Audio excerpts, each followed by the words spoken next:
অগ্নি, ছোটকা, আক্কি এরা সবাই বাসু গুরুজির সম্পর্কে যে ভয়ঙ্কর সত্যি কথাটা জানতে পেরেছে, সেটা কথাকে কিভাবে জানাবে সেটা বুঝে উঠতে পারছিল না। ছোটকা বলে, দেখ অগ্নি, আমরা কেউ কিছু করতে পারবো না। তুই কথার খুব কাছের।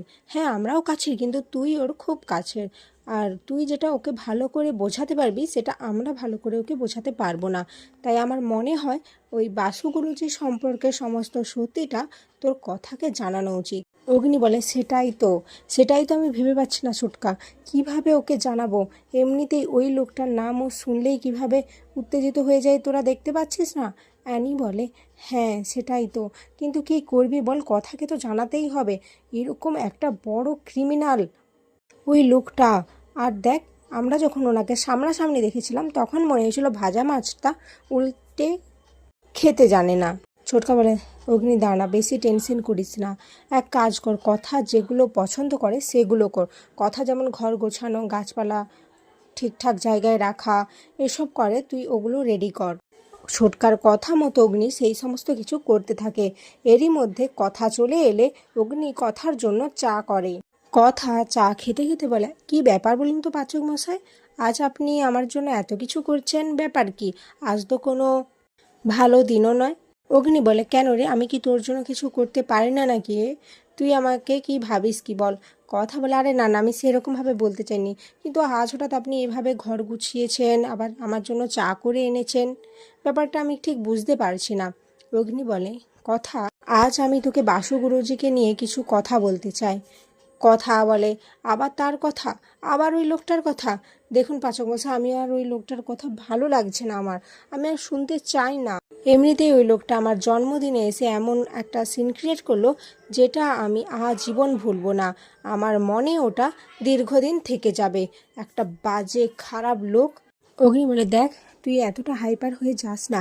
আমি তোকে যেগুলো বলতে চাই সেগুলো একবার মন দিয়ে শোন। এরপর অগ্নি বলা শুরু করে। বলে, আমি ছোটকাকে দিয়ে সিঙ্গাপুরে খোঁজ নিয়েছিলাম বাসু গুরুজি সম্পর্কে। ওখানে জানতে পারি উনি একজন স্মাগলার, উনি ড্রাগস অ্যাডিক্টেড, উনি ড্রাগসের ব্যবসা করতেন।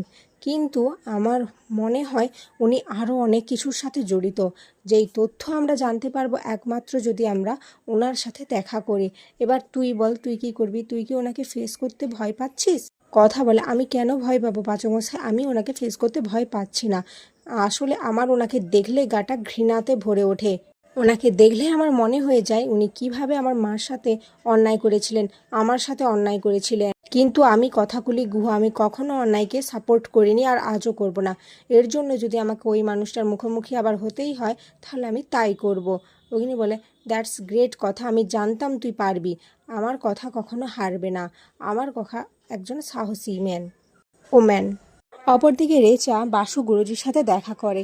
তাকে বলে, কেমন আছো পাপা? আমি জানি আমি একটু তোমাকে কষ্ট দিয়ে ফেলছি, কিন্তু কি করব বলো। তুমি কথাকে কি ইনফরমেশন দিতে গিয়েছিলে সেটা আগে আমাকে বলো, তারপর তোমাকে আমি এখান থেকে ছেড়ে দেবো। বাসু গুরুজি বলি, রেচা তুমি ওই পথ থেকে চলে এসো। আমি তোমাকে কিন্তু বারবার বলছি, তুমি এর কিনারা খুঁজে পাবে না। জলের গভীরে তুমি তলিয়ে যাবে। যে জানাবের হয়ে তুমি কাজ করছো, সেই জানাব কিন্তু তোমার কাজ শেষ হয়ে গেলে তোমাকে ছুঁড়ে ফেলে দেবে।